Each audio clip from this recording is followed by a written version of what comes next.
pegando outros pontos aí sobre o Bitcoin, falamos sobre essa questão de ser rastreável, e antes de entrar em como se expor a isso, tem outras críticas feitas, por exemplo, tem ameaças que elas rondam o Bitcoin. Uma das mais comuns é, o blockchain, esse livro contábil, né, ou a segurança, a criptografia do Bitcoin nunca foi quebrada. Mas e quando surgir o computador quântico que o Google está criando, será que com isso eles não vão conseguir resolver a criptografia do Bitcoin? Ele vai deixar de ter valor?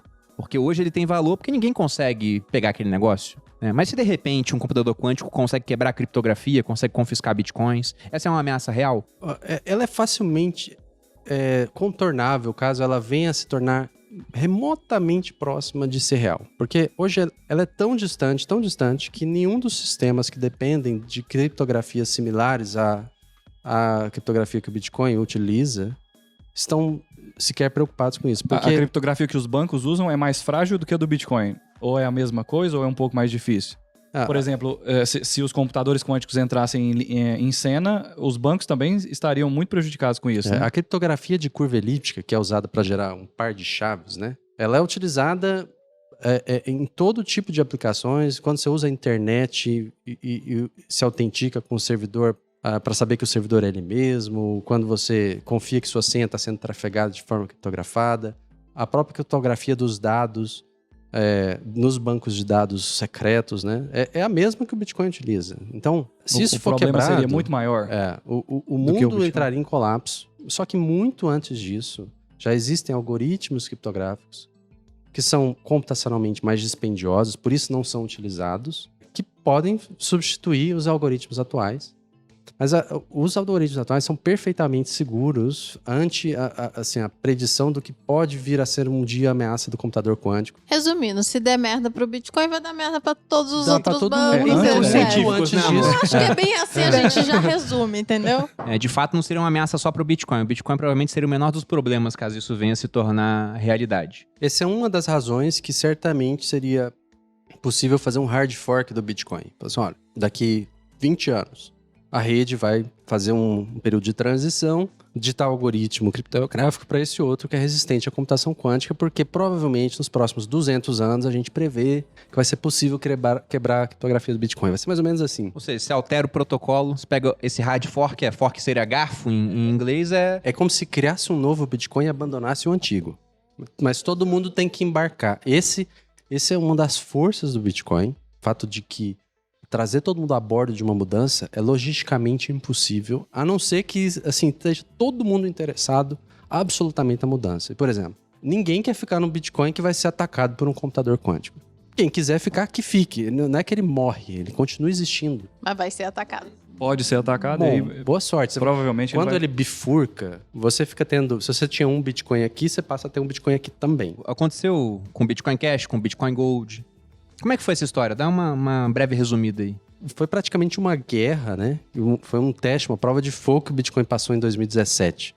Porque a discussão toda era, o Bitcoin não escala, ele precisa aumentar o tamanho do bloco, ou seja, a quantidade de transações que é gerada a cada 10 minutos tem que aumentar. Só que se você aumenta o tamanho do bloco, você aumenta a centralização do Bitcoin, porque o custo de rodar um nó fica maior, ele vai ocupar... O blockchain vai crescer mais rápido, o espaço em disco. A banda utilizada ela é exponencialmente maior, conforme a proporção do tamanho do bloco.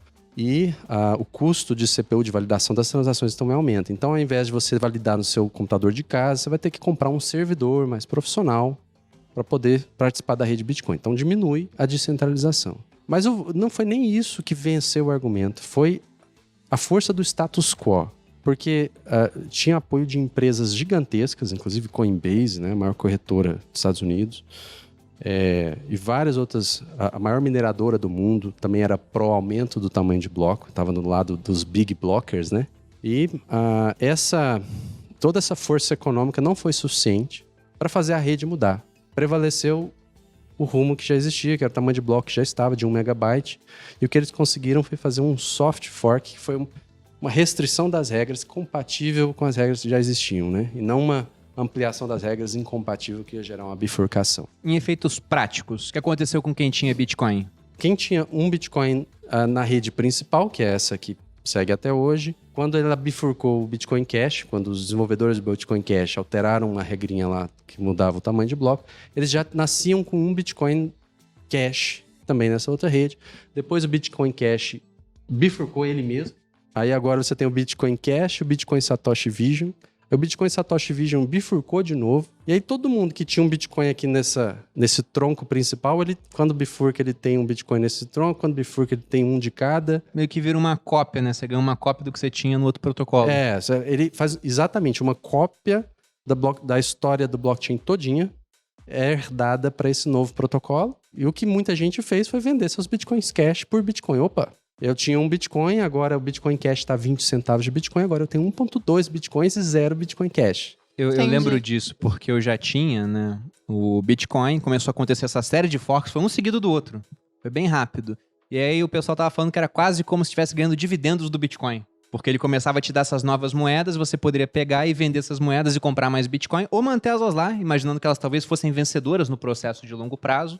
Mas é difícil você mudar a chave na cabeça das pessoas, né? A gente vê isso até com o próprio Bitcoin. Muita gente desconfia, porque é algo novo, e o cara se mantém comprado nas moedas governamentais, por mais que, olhando o histórico delas, elas percam valor com o passar dos anos. Até o dólar, né? Que é o dólar, é a moeda de reserva mundial usada no comércio global. O mérito dele, frente a outras moedas, é que ele perde valor de uma maneira mais lenta. Uhum. Mas não é que ele ganha valor comparado ao real, porque perde valor muito rápido. Agora, em termos globais, o dólar também sofre com inflação. Valor, né? Exato. E de maneira rápida. Mas o que muito a gente rápido. fez com o nosso Bitcoin Cash, que eu nem sabia que ele existia? Uma parte tá ainda na corretora, tá parado lá. Né? Inclusive, é meio que uma maré. Quando uma criptomoeda sobe muito de preço, as outras depois elas dão uma acompanhada, né? Tem outras criptomoedas que subiram até mais do que o Bitcoin nesses últimos 12 meses. O Ethereum subiu muito também. Né? O que costuma acontecer nesses ciclos, né? E o Bitcoin parece se comportar em ciclos que giram ao redor desse evento-chave, que é o halving, né? Uhum. O que costuma acontecer é que no momento de euforia, muita gente nova chega no mercado, acha o Bitcoin caro demais, porque olha, nossa, 330 mil reais. Qual que vai ser o novo Bitcoin, né? Deve ter uma oportunidade aí escondida que eu não tô vendo. Sai à procura de um projeto novo. Mas aconteceu o último quando? O último halving? Foi agora, foi ano passado. Foi ano passado. Que aí aumenta geralmente o valor. É tipo Olimpíada. Fica bem próximo, inclusive. Agora mudou, porque a Olimpíada, ela mudou de ano, né? Vai ser em 2021. Mas era junto com a Olimpíada. Tanto que o pessoal falava, o halving ocasiona até uma correlação entre halving e aumento dos preços. Aí tinha gente brincando. Também tem entre a Olimpíada e aumento de preço do Bitcoin. Porque era ao mesmo tempo. Só que o halving é interessante, aproveitando que a Malu voltou com esse assunto, porque ao reduzir a recompensa pela metade, aquilo que é escasso, né? Não é que fica mais escasso, mas a taxa de criação do Bitcoin também cai. Uhum. E como a demanda por ele tem aumentado, você tem uma oferta que fica menor e a demanda maior, isso levou a um grande aumento de preços. Absurdo, até nos últimos tempos, tanto que outras pessoas entram nesse mundo de criptomoedas e procuram o próximo Bitcoin. E talvez não esteja um próximo, né? Talvez ele seja esse principal e vale a pena comprar. Historicamente, quem comprou o próximo Bitcoin não se deu muito bem no longo prazo. No longo prazo. Então, por mais que no curto, às vezes, suba muito. Essas moedas... Você mesmo compartilhou no seu story, uma seguidora, uma cliente do Viver de Renda, ela falou, meu marido teve 500% de valorização e tal. Era uma seguidora que mandou na caixinha. E assim, o benchmark que você tem que fazer de qualquer investimento que você estiver fazendo, pelo menos pra mim, devia ser assim, se eu tivesse comprado Bitcoin segurado por esse tanto tempo, eu teria tido uma valorização maior ou menor, né? Eu acho que você mesmo comentou com ela que se ele só tivesse comprado e segurado, tinha dado 1000%, alguma coisa assim, né? Eu acho que talvez eu tenha sido responsável por um término de casamento. Porque ela mandou na minha caixinha o seguinte, ela falou... Como se ele fosse genial, né? Marido tem uma técnica pra comprar criptomoedas, ganhando 500% no ano, né? Dá pra lançar um curso disso? Só que nesse mesmo ano, o Bitcoin subiu 1000%. Então essa técnica dele reduziu o ganho pela metade, dependendo do que ele fez lá dentro. Se fosse com Ethereum, seria mais ainda. Seria 1.200%, coisa assim. Então no final a técnica deveria ser compra e espera. E não compra e fica vendendo o tempo todo, né? Seria esse ponto.